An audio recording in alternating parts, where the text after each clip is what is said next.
Okay. Well, welcome back. I guess welcome back to myself. It's been a while. I'm trying something new out today. I'm recording a solo episode, but I'm using Zoom to record it so that way we can do a little video. Because all of my YouTube channels, or at least most of them, YouTube episodes, whenever I post an episode on there, there's no video. Normally it's just a picture and then you just listen in. So I thought I'd give people an option to, if they want to watch the video, they can on YouTube. And if they don't, then they can just go ahead and listen in on Spotify or Anchor, wherever they want. It's been a month since the last podcast. I've been busy with a few things, but we're getting right at it.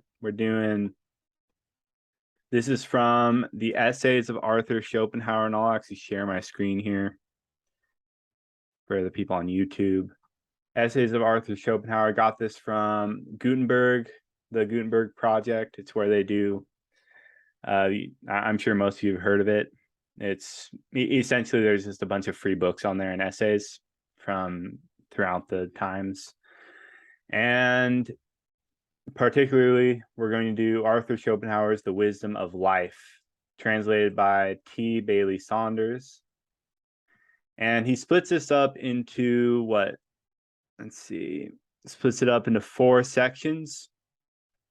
The 4th section, which is the longest, is chapter 4, Position or Man's Place in the Estimation of Others. We're just going to get through sections 1 through 3 on that, because this is a really long section, and sections 4 and 5 could honestly be their own podcast episode, because I've already got 12 pages of notes just with everything else, and the last 4 or 5, honor and fame, that'll be probably another 12-15 pages of notes. So anyways, essentially I'm just going to go through like I normally do whenever I analyze someone's work. I'm just going to go through each chapter one by one, kind of give the main points, things that stood out to me, and tell you my opinion on these works. And keep in mind, Arthur Schopenhauer was a man who grew up in the 1800s. And back in the 1800s, they had some not exactly politically correct opinions about the world and certain groups of people. So if you do plan on reading this essay, just keep that in mind. Take the words that Arthur Schopenhauer says with a grain of salt. Because obviously not everything that he says is correct. And I disagree with most of the things that he says, even the things that aren't offensive. However, Arthur Schopenhauer is one of the greatest thinkers of the 1800s, and perhaps even in the history of humankind. He was one of Nietzsche's greatest influences. And Friedrich Nietzsche, I mean, I have a very high opinion of him. I'm sure most of my listeners do. If Nietzsche came out of Schopenhauer, then Schopenhauer has to have some good things to say. And that's why we're going through this essay, The Wisdom of Life. And actually, a listener emailed me, the first listener who has ever emailed me from my website. And they requested that I go through Schopenhauer and I give an analysis on some of his works. So that's what we're doing today. I won't say the name of the listener for privacy reasons, but if any of you other listeners have any requests for episodes or requests for certain things to be discussed on the podcast, certain types of episodes, any ideas, just go to the website into-the-absurd.com, and there's a little contact me link there that you can send an email out to me with your suggestion or comments or concerns. So anyways, without further ado, Arthur Schopenhauer, The Wisdom of Life. I've got a Corona here, and I'll just say cheers. So let's do it. Okay. And you know what? I'll even, actually, I would share the notes screen, but the problem is that my personal email is in the top right-hand corner. But then again, that's kind of my junk email, so I guess it doesn't really matter. We'll just share it. Wisdom of Life. This is my note sheet. Mainly be reading off of it. This is my first time doing a solo episode while on camera, so we'll see how it goes. Okay. Quote, I shall speak of the wisdom of life in the common meaning of the term, as the art, namely, of ordering our lives so as to obtain the greatest possible amount of pleasure and success, and art, the theory of which may be called eudaimonology, for it teaches us how to lead a happy existence. End quote. So then in his introduction, he talks about eudaimonology, or however you pronounce that, and how the theory declares that a happy life is one that maximizes pleasure and success, and it's also preferable to non-existence. So since he's a pessimistic philosopher, and I should probably explain what a pessimistic philosopher is. Essentially, pessimism, in unphilosophical terms, as you know, is essentially thinking that things will go wrong, having an inherent bad view of the world, that the world is suffering, life is bad, everything will not work out. So a pessimistic philosopher is the type of philosopher that thinks of things negatively. In weighing the meaning of the world, they would weigh it as not necessarily meaningless, but the meaning of the world isn't good. Life is not worth living. That's more or less what pessimism is. I know Schopenhauer has discussed the will to death in many of his works. I'm not very familiar with Schopenhauer. I'm just familiar with this essay. But anyways, we'll carry on. He declares that the belief in eudaimonology is a, quote, fundamental mistake. So it's a mistake of reason, right? Then he ends his introduction with a quote from Voltaire. And I will say I love Voltaire. The only work of his that I've read is Candide, which I highly recommend checking out. It's kind of a pessimistic viewpoint of the world, which I can see that's why Schopenhauer took influence from Voltaire. Anyways, Voltaire, quote, we shall leave this world as foolish and as wicked as we found it in our arrival. So essentially, the world is foolish and wicked, and humankind will not do a damn thing to change that. And if you've listened to my trailer for the podcast, it's if you scroll down on the podcast, I think you can find it in Spotify or something. I mentioned Nietzsche's Truth and Lie in an extra moral sense, right?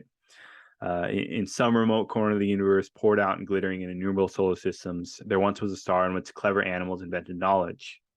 That was the haughtiest, most mendacious minute of world history, yet only a minute, because after nature had drawn a few breaths, the star grew cold, and the clever animals had to die. So I can kind of see the parallel there, that, he's using this Voltaire quote, and I could see how you can kind of start to see how Nietzsche developed his thought from Schopenhauer, just from some of the lines in this essay itself, which is one of his least influential works, Schopenhauer's least influential works. But essentially, they both say that humankind won't change the world. We're going to only be here in a blimp, and then boom, we're gone. Of course, Nietzsche doesn't say that the world is ugly, but Schopenhauer agrees with Voltaire. We shall leave the world as foolish and wicked as we found on arrival. So to be clear, pessimism as it pertains to philosophy, I already explained that. Yeah. All right. S is used to the Voltaire quote, emphasizes his pessimism about the world. The real world seems to be an evil, ugly world to him. He approaches most of his philosophy like this. He's a pessimistic philosopher.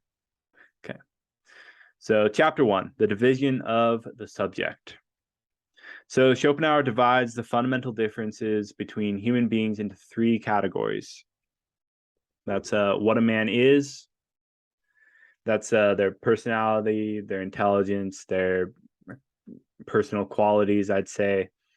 Kind of what their demeanor, their character, the way that they walk about the earth, the way that they think, their mood, right? Whether they're pessimistic, optimistic, things like that. What a man has, that's the property possessions. I mean, that's obvious. Or also the status, right? You can have I have this job, right? If you're a manager, you have that position as a manager. I'd say that's also a possession, and also your wealth, right? Your money. And then how a man stands in estimation of others. So that's reputation. Okay.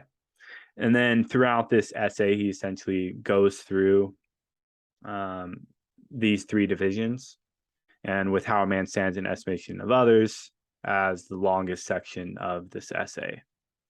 Or it's a book, right? It's an essay, just a really long one. So Schopenhauer makes the distinction that what a man is the greatest determinant of whether or not he will or will not be happy. And this is echoed throughout the entire essay. He basically just keeps repeating this whenever he's talking about the other 2 divisions. And then he says why what you are is way more important for your happiness than these other 2 things. So he gives a sort of one man's trash is another man's treasure explanation, where the positive man will see the world positively, while people like Schopenhauer will see it negatively. So the world only influences a man insofar as it brings his inner self to life. Okay. He makes the point, quote, the objective half of life and reality is in the hand of fate. So, and accordingly, takes various forms in different cases. The subjective half is ourself, and essentially always remains the same, end quote. So, but basically, he says that we kind of remain the same. The subjective part of ourselves remains the same. And I could see that because we always feel like we're the same person throughout our lives. Sure, we change, but we always feel like we have that constant essence of ourselves. So following this, a couple of paragraphs below, he states, quote, the only thing that stands in our power to achieve is to make the most advantageous use possible of the personal qualities we possess, end quote. So this quote reminds me a lot of only tend to the parts of the garden that you can touch. It's a Buddhist quote, Buddhist phrase that I've heard. I've only really heard it on the Duncan Trussell Family Hour podcast. I don't even know if it's real, but I believe the Dalai Lama may have said it. We can actually fact check that right now.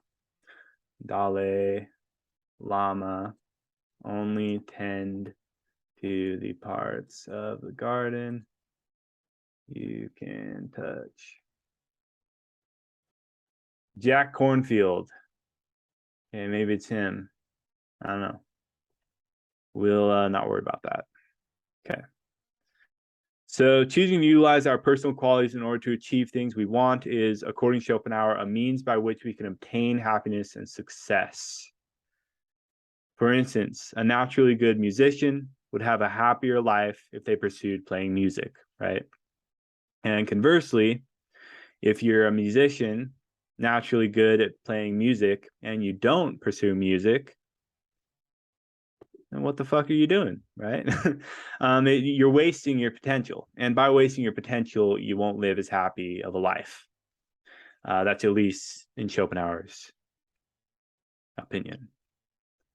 We're more likely to achieve things if we utilize the abilities we already have. Chapter 2, personality, or what a man is. So this is where he kind of gives an in-depth explanation of that first division. So he starts off with a reiteration of why personality is the largest factor that plays into one's happiness. And then he claims that individuality is constantly at work, whereas all other changes are fleeting. He quotes Aristotle, "It is not wealth, but character that lasts." So this, I kind of have some disagreements with Schopenhauer. It's hard to say that what we are remains the same because, the only constant is change, right? Everything changes, including people, including their personalities. But after I was thinking about this, I thought, well, what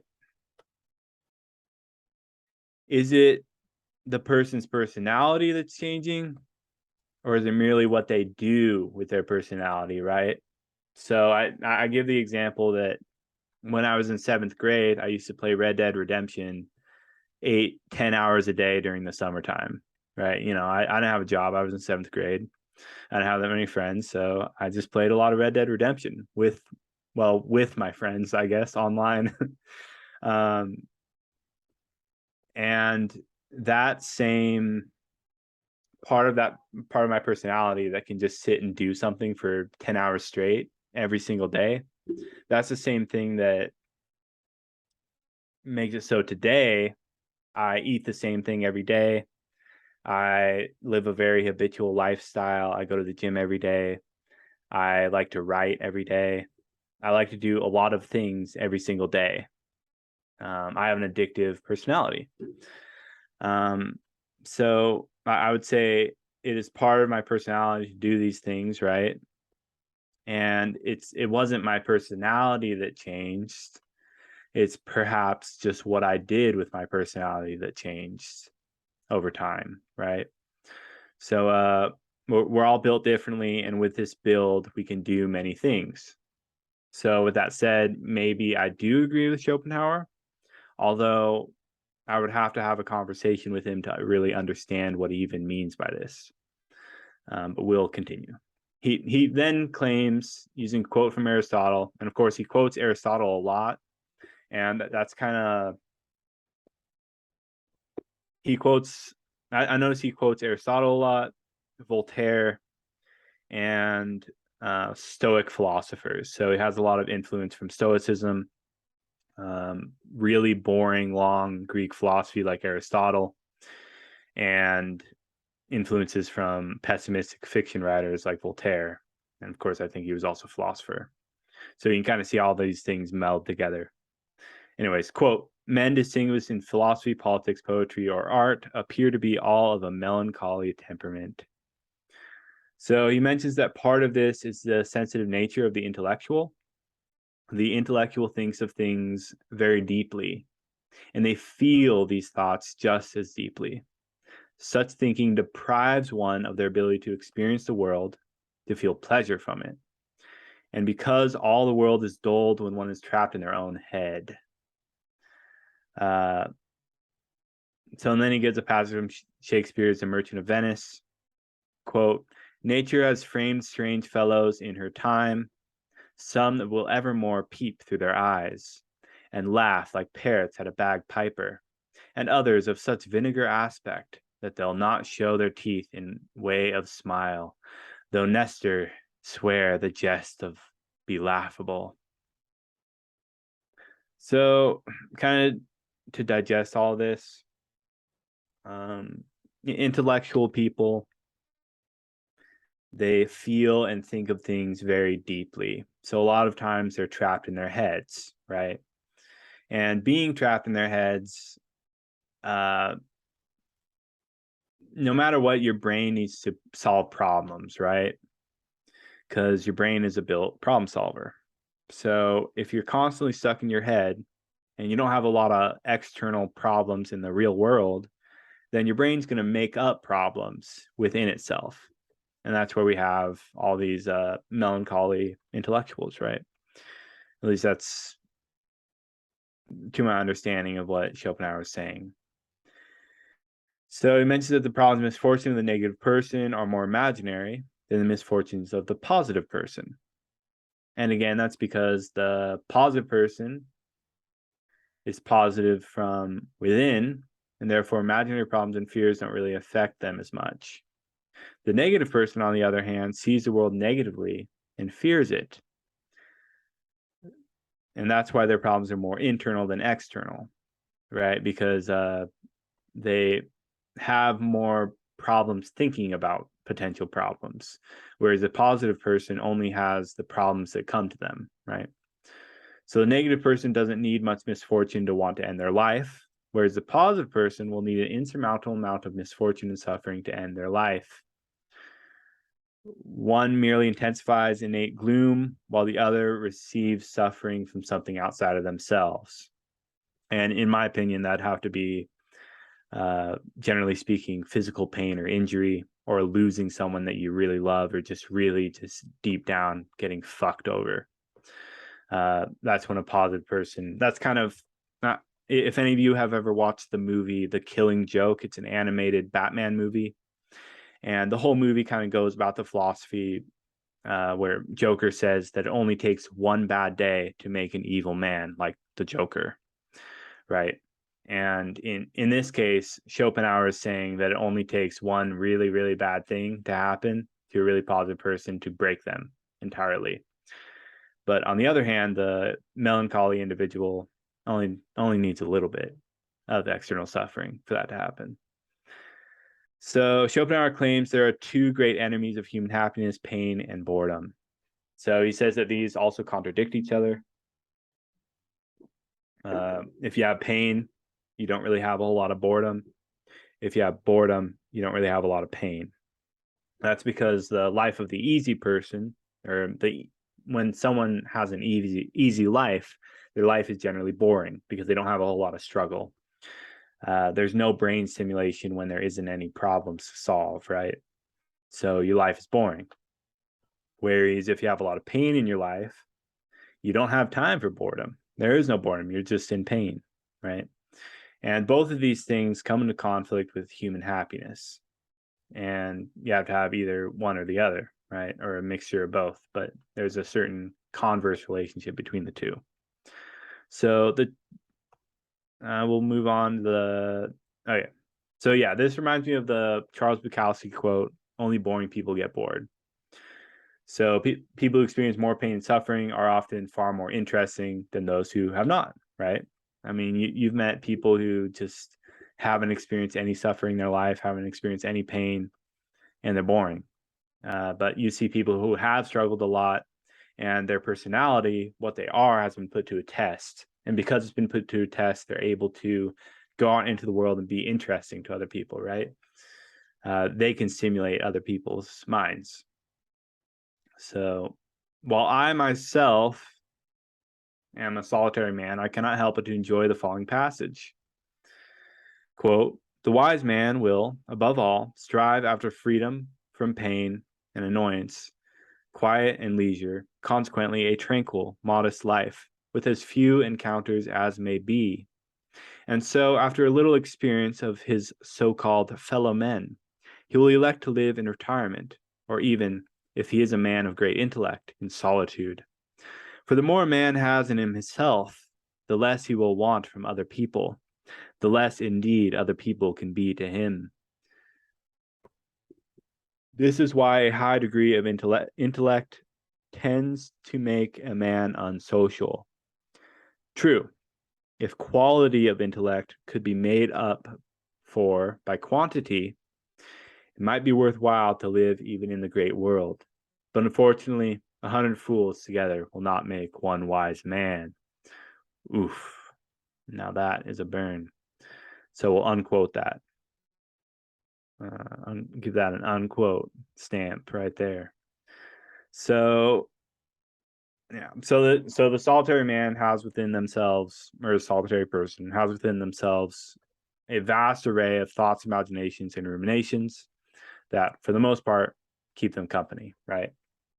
They do not need the words of others to stimulate their thinking, because their own thoughts kind of stimulate themselves, right? You have one thought, then another, then another, then another, then another, boom, boom, boom, boom. You're thinking all night, right? It's 2 a.m. and you got to go to sleep. So And he mentions that, quote, a man is sociable just in the degree in which he is intellectually poor and generally vulgar. So this is kind of something that you can definitely debate. He's basically saying that social people are stupid and vulgar. But I was chatting with my girlfriend last night, and I asked her what she thought about that. And she said that, well, what kind of smart are they? Are they street smart? Or are they book smart, right? And that got me thinking, because if you're a solitary person, you're spending all your time inside and you think you're so smart, right?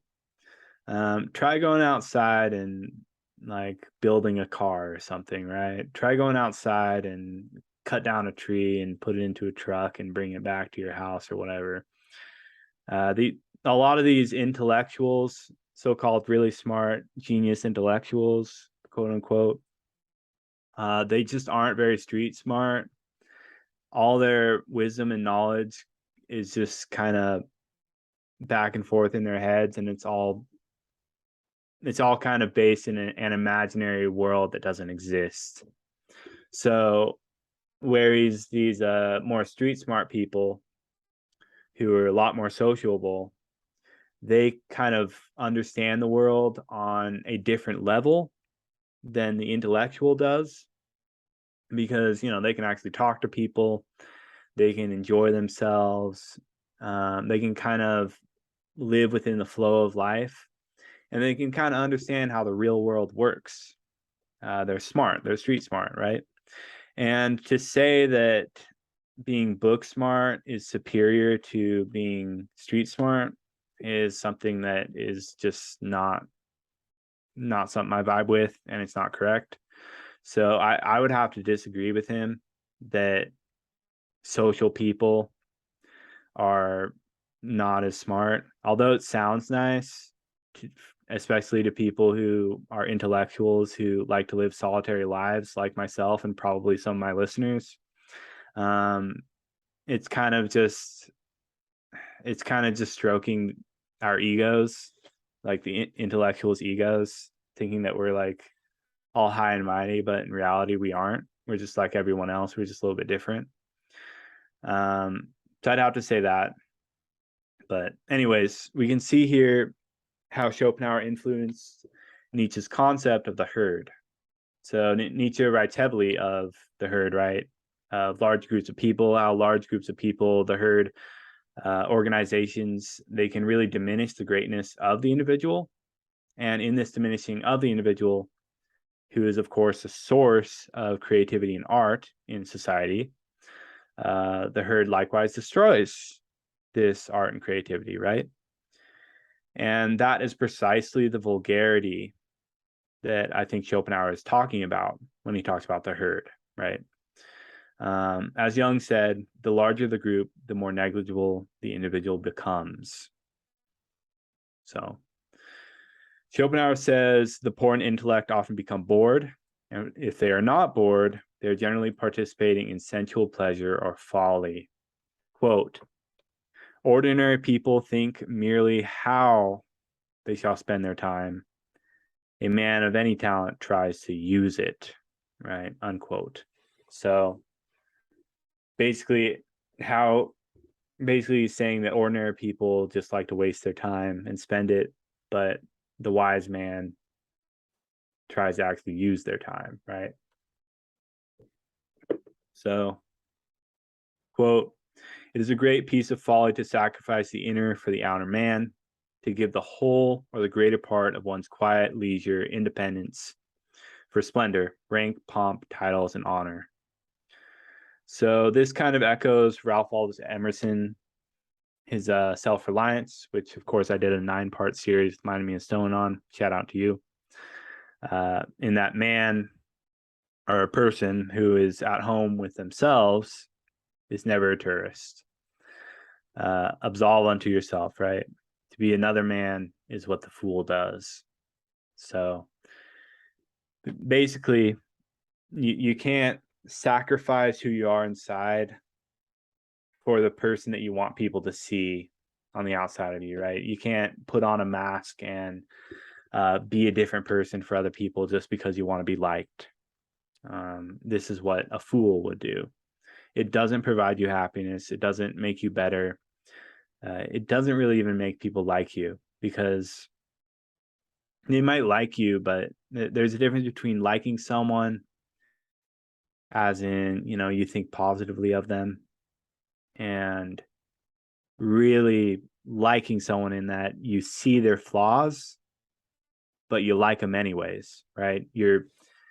Their like of you is put to a test, right? You're not perfect, and they know you're not perfect. And that's when you know someone really likes you, because they know that you're not perfect and they like you anyways, right?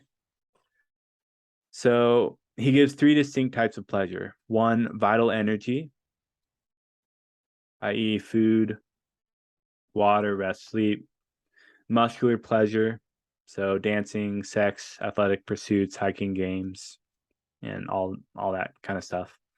Then sensibility, so that's observation, thoughts, feelings, art, music, learning, reading, meditation, philosophy, science, you name it. So the third of these is the type of pleasure that takes more work to obtain and therefore provides one with a more fulfilling sense of happiness. So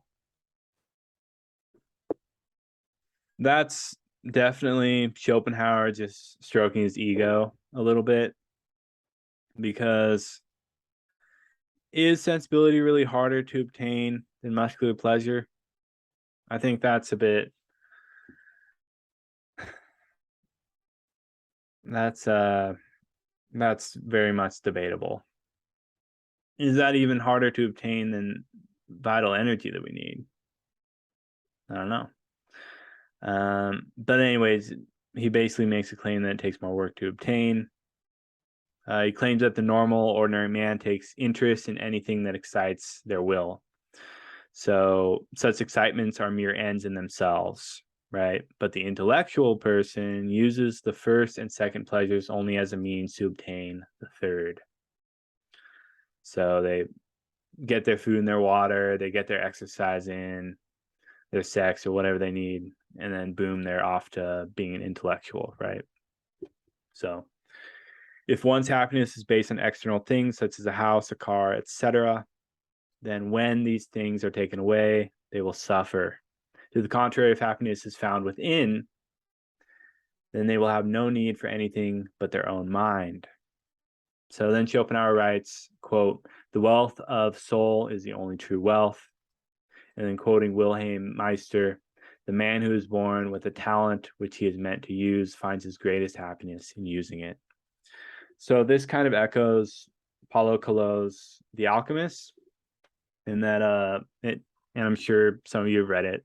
It's basically a story about a boy who's on this grand adventure to realize his destiny. And the main quote from the book is, I think I write it down here, that everyone has a gift. No, it's that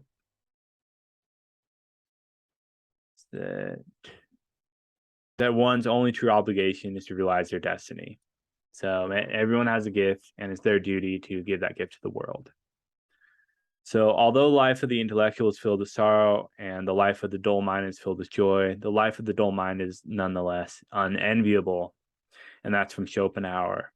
So he's very hard on people who aren't intellectuals.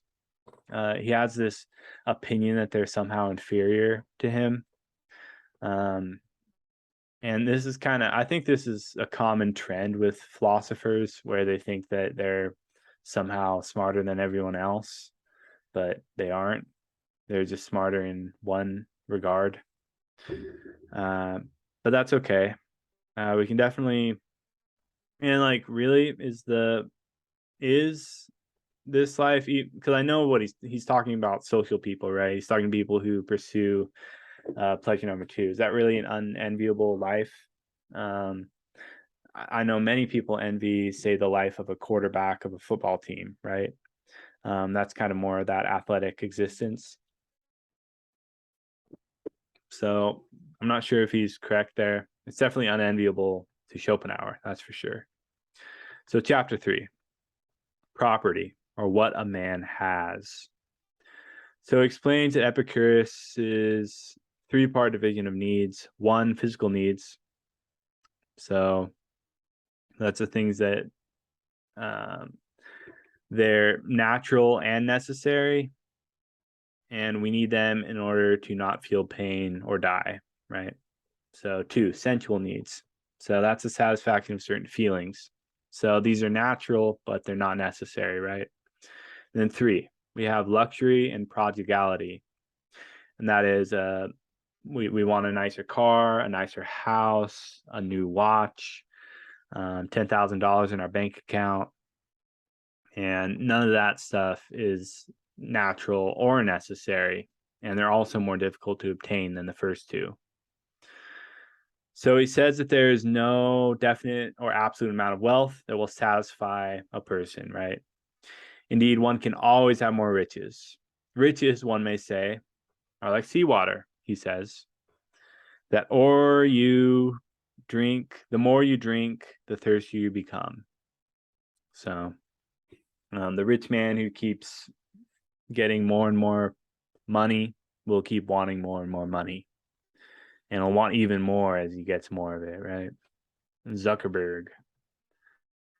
Schopenhauer gives an amazing insight as to why greed is such a powerful feeling. So he says, quote, everything else can satisfy only one wish, one need. Food is good only if you're hungry, wine if you're able to enjoy it, drugs if you're sick, fur for the winter, love for youth, and so on. These are all only relatively good. Money alone is absolutely good because it is not only a concrete satisfaction of one need in particular, it is an abstract satisfaction of all. Okay. So the existence of money exists as a drug in a sense.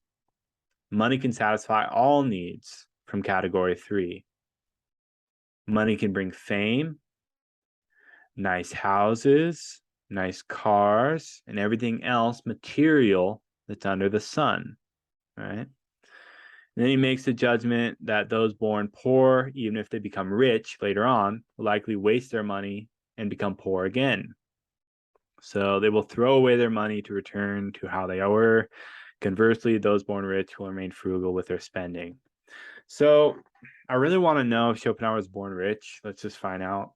Schopenhauer was Schopenhauer from a wealthy family. Schopenhauer was the son of a wealthy merchant, Heinrich Florus Schopenhauer, and his wife Joanna, who later became famous for her novels, essays, and travelogues. In 1793, when Danzig came under Prussian sovereignty, they moved to the free city of Hamburg. Arthur enjoyed a genuinely private education. So that's kind of where we see, that's kind of one of those things that you read about and you're like, that fucking Schopenhauer.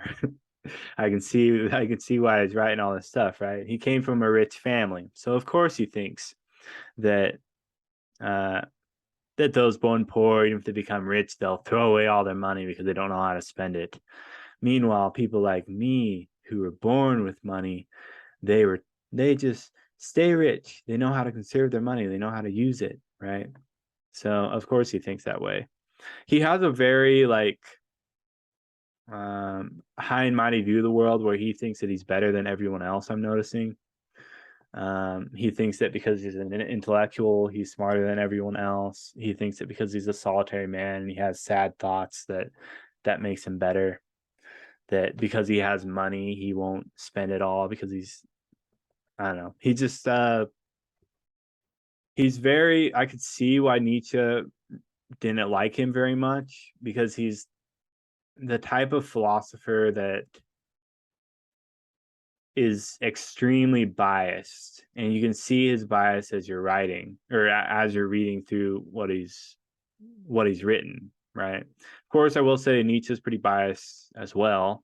Just going off a tangent here, we know that he believed in the death of God, that he really didn't like Christianity, and oftentimes I wonder if these thoughts were influenced by the fact that his father died, who was a preacher, when Nietzsche was a very young age.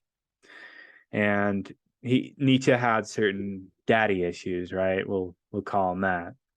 Of course, I agree with his philosophy nonetheless, but we can see how these personal biases within a philosopher's history, within their life story or whatever, we can see how these things can affect their philosophy over time.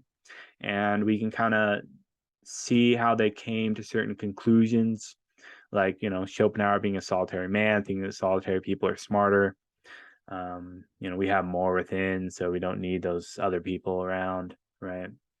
So, anyways, chapter 3. Did we already do chapter 3? He's powerful. All right, chapter 4. Position, or man's place in the estimation of others. So we'll start with section 1, reputation. And we're probably just going to go to section 3 today. Let's see how much time we have here. Let's see how long we've been running. It doesn't say. No, that's okay. That's fine. We won't worry about it. It's 5:19. We'll share the screen. No, don't look at my email. We'll share the screen. Okay. Let's see.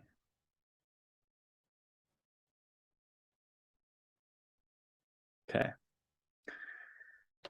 So he begins by saying that it is a weakness in human nature that people care too much about what others think of them, right? So he says that when people are praised, even if this appraisal is a lie, they'll still feel good about that praise. Be like, oh man, he complimented me, right? Even though that praise was just said to make you feel good, it didn't really mean anything, right? But you'll still feel good. So conversely, anything that makes a person feel less important, like an insult, or like, you're useless, if they feel useless, or if they feel not very important, or they're not holding their weight or whatever, they'll feel a deep pain. And if one does not set limits on this weakness, they'll become a slave to what others think. So this is perhaps the most prophetic of his ideas in this essay. We have social media, specifically Instagram, and various other social media platforms that say people are very focused on their reputation, very focused on how they look to other people. And many people are slaves to what other people think of them. And with this, they kind of live lives almost in fear, where they need to conform. They need to play along with whatever the rest of the people are thinking or doing or saying, or how they're acting, right? Because they don't want to be shamed they don't want to think that other people are thinking badly of them, right? So humankind today is more enslaved by the herd than ever before in human history. And that's just my words. Obviously, Schopenhauer wouldn't say that about today since he's dead. So I'm going to read this really long passage because I thought it was important and I really enjoyed reading it. So I'm just going to share it. Quote, therefore, it will very much conduce to our happiness if we duly compare the value of what a man is in and for himself with what he is in the eyes of others. Under the former conies, everything that fills up the span of our existence and makes it what it is, in short, all the advantages already considered and summed up under the heads of personality and property. And the sphere in which all this takes place is the man's own consciousness. On the other hand, the sphere of what we are for other people is their consciousness, not ours. It is the kind of figure we make in their eyes, together with the thoughts which this arouses. But this is something which has no direct and immediate existence for us, but can affect us only immediately and indirectly. So far, that is, as other people's behavior towards us is directed by it.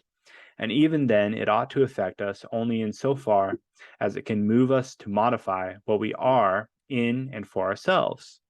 Apart from this, what goes on in other people's consciousness is, as such, a matter of indifference to us. And in time, we get really indifferent to it. And when we come to see how superficial and futile are most people's thoughts, how narrow their ideas, how mean their sentiments, how perverse their opinions, and how much of error there is in most of them, when we learn by experience with what depreciation a man will speak of his fellow, when he is not obliged to fear him or thinks that what he says will not come to his ears, and if ever we have an opportunity of seeing how the greatest of men will meet with nothing but slight from half a dozen blockheads, we shall understand that to lay great value upon what other people say is to pay them too much honor. End quote. So that is kind of a wow statement. He really brings up a really good insight there. Because think about how many great people are hated by so many other people, right? So if so many amazing, great people, and I won't say that they're good people, but we'll say great, they've achieved great things, are hated by mass amounts of people, then that means that more than likely, if you want to be a great person, you got to not give a shit about what other people think of you, right? Because what other people think of you does not affect whether or not you're going to end up being great or doing something great. It has absolutely no effect on that. Sure, well, maybe a little bit, right? If they think that you're super evil and then they decide to mob you and kill you, then yeah, you probably won't end up great and successful. But otherwise, it doesn't really matter, right? So it is as such that what a man is and has is far more important to his happiness than their reputation. So another's thoughts have no effect on one's internal world, right? And I would have to argue with that because, well, yeah, their thoughts don't affect your internal world. It's actually just what you think their thoughts are that are affecting your internal world, and that's all just in your internal world itself. So no, another person's thoughts can't affect your internal world. And nonetheless, the desire for a good reputation can often motivate the greatest works of art, acts of heroism, etc. So Schopenhauer explains that it's apparent that how one looks to others is a fundamental factor in all people's lives. It cannot be completely eliminated. It is a product of civilization itself. He describes the obsession with what other people think as a, quote, universal mania that everyone inherits, right? So he quotes Tacitus, who says, quote, the lust of fame is the last that the wise man shakes off, end quote. So that's essentially, no one can really get rid of thinking of what other people think because we're social animals, right? And that's why we're intelligent. I'd go off on a tangent there and talk about when Nietzsche discusses the origin of language, he discusses it as a herd tool. Language is a tool used by groups of people in order to communicate their internal world to each other, right? Communicate what they think of the world to each other. So with that said, Schopenhauer can't even write all this without there being other people in the world, right? And why is he writing it, right? For himself to read? No, he's writing it so other people will read it, right? And if he's writing it for other people to read it, then wouldn't he care about what people think of what he's writing? So with that said, we can't really escape not wanting to know what other people think. We can't escape worrying about what other people think. And that's why it's the last thing that the wise man shakes off, because it's very hard to get rid of that thought, right? Especially when you really care about someone, right? You want them to think of you highly. So section 2, pride. So he gives an interesting distinction between vanity and pride. He says that vanity comes from without, so you're getting vanity from outside sources, and then pride comes from within. So the vain talk way too much. They show off their bodies. They do all sorts of stuff just to get attention, right? While the proud person keeps quiet, and they're modest. The proud do not need to show off, for they already know of their worth. However, this does not mean the proud should be entirely modest, for modesty can just as sure reduce the proud man to be like those who are not proud. Quote, for if a man is good-natured enough to ignore his own privileges and hobnob with the generality of other people as if he were quite on their level, they will be sure to treat him frankly and candidly as one of themselves. So a fun manager at one's job will be less respected because the people under him will treat that manager as one of their own, right? They'll treat them like another coworker. If your manager is too friendly, too fun, right? If he acts like all the other employees, you'll start to think of him as one of the other employees. Not saying that that's necessarily a bad thing, but that's just what happens, right? So this paragraph is just too good not to read the whole thing. So I think this is the last really big paragraph. Okay. Quote, the cheapest sort of pride is national pride. For if a man is proud of his own nation, it argues that he has no quality of his own of which he can be proud. Otherwise, he would not have recourse to those which he shares with so many millions of his fellow men. The man who is endowed with important personal qualities will be only too ready to see clearly in what respects his own nation falls short, since their failings will be constantly before his eyes. But every miserable fool who has nothing at all of which he can be proud adopts, as a last resource, pride in the nation to which he belongs. He is ready and glad to defend all its faults and follies, tooth and nail, thus reimbursing himself for his own inferiority. For example, if you speak of the stupid and degrading bigotry of the English nation with the contempt it deserves, you will hardly find one Englishman in 50 to agree with you. But if there should be one, he will generally happen to be an intelligent man, unquote. So that's kind of just about nationality, being proud in your nation. But I think this kind of goes beyond that, in that any group that you affiliate yourself with, for instance, I was in a fraternity in college. If you're in a religion, you're in a club, you're in a group, any sort of thing that's a group that you can be proud of, this is kind of evident that you're not proud enough of yourself. I think that's kind of what Schopenhauer is saying. And with that, you need to be proud of something bigger than yourself that you're a part of, right? Because if you can be proud of this big thing that you're a part of, you can kind of leech off of some of that pride that you have, right? For this big thing that's super powerful, like I'm a part of that, right? But you're getting this pride from something outside of yourself rather than looking inward to find that pride. So he kind of thinks that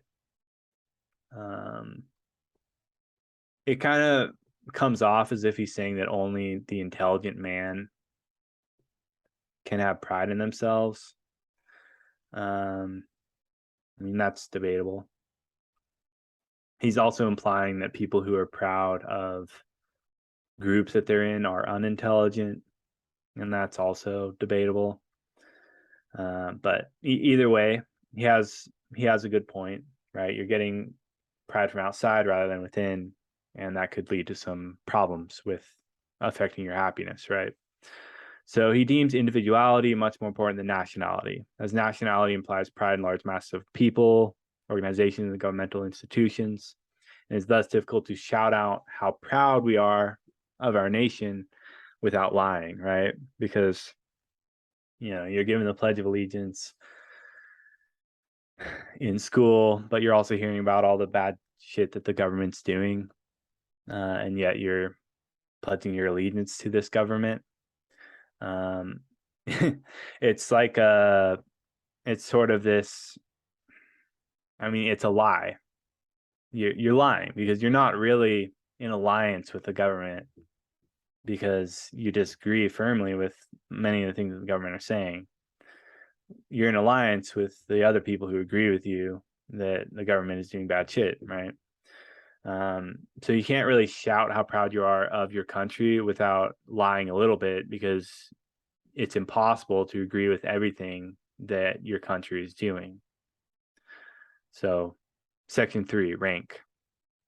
So rank this is a really short section of the essay. It's like 2 paragraphs. So I only put like 2 notes here.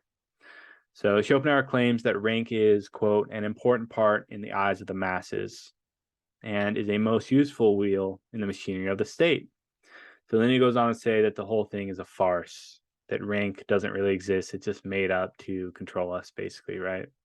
He further claims that orders of the state lose their value when they are distributed unjustly or to too many people. So essentially, he's saying that rank, there are these sort of imaginary things to instill order within a society, right? You have a manager who's supposed to be your boss, right? Who tells you what to do. And why do you have a manager that tells you what to do? Because that ensures that the things that you're going to do are going to happen in an orderly fashion, right? But the manager and you are just 2 people. And even if, well, let's give the example, if you live the same amount of time, you're still just 2 people with the same amount of experiences, basically. There isn't any distinction between you and the manager, other than the manager has the title of manager. You have the title of being under the person who's a manager. These distinctions are imaginary, and they're created to instill order by whatever the company is or the state or you name it, right?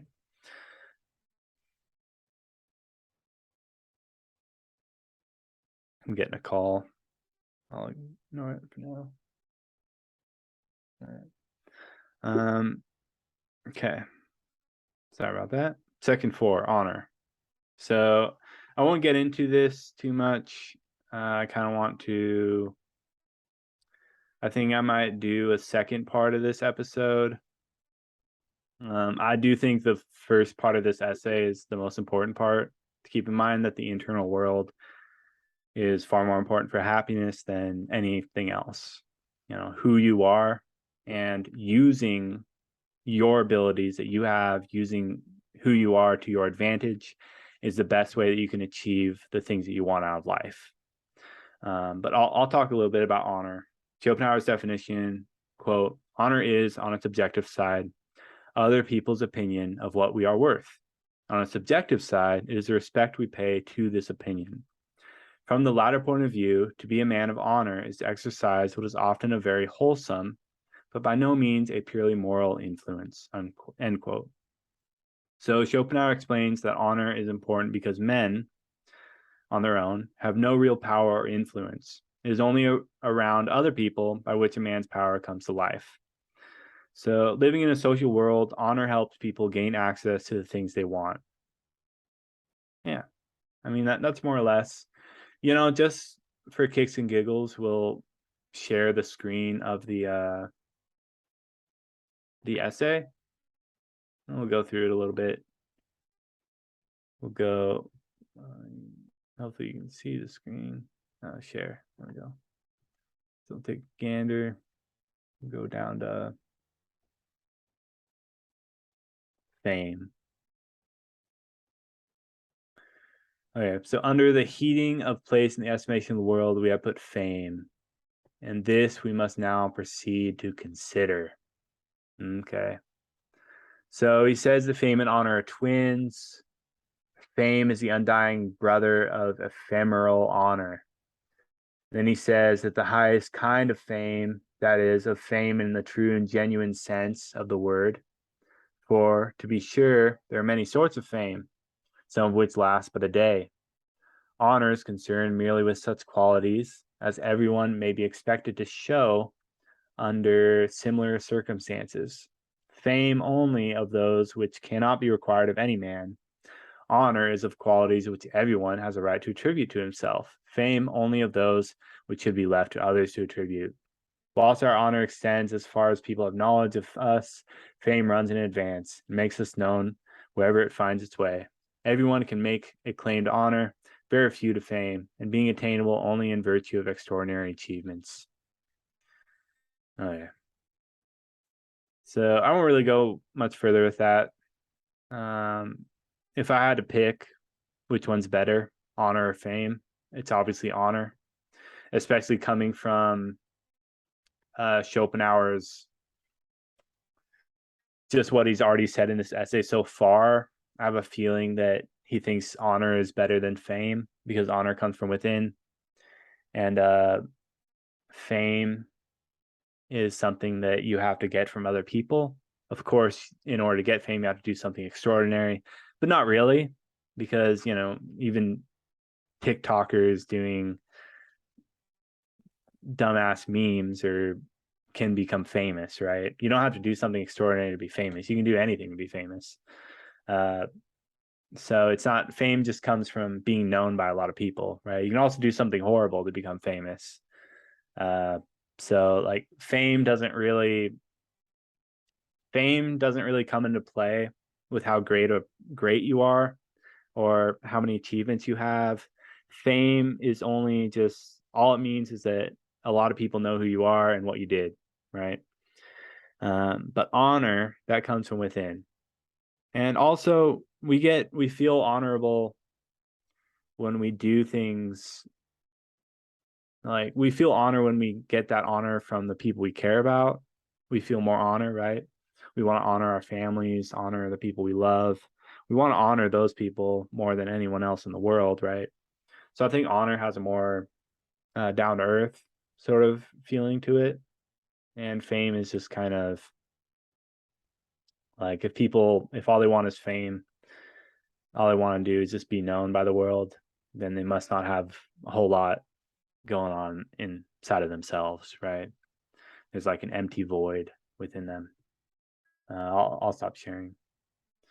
So that right there, ladies and gentlemen, is Schopenhauer's The Wisdom of Life.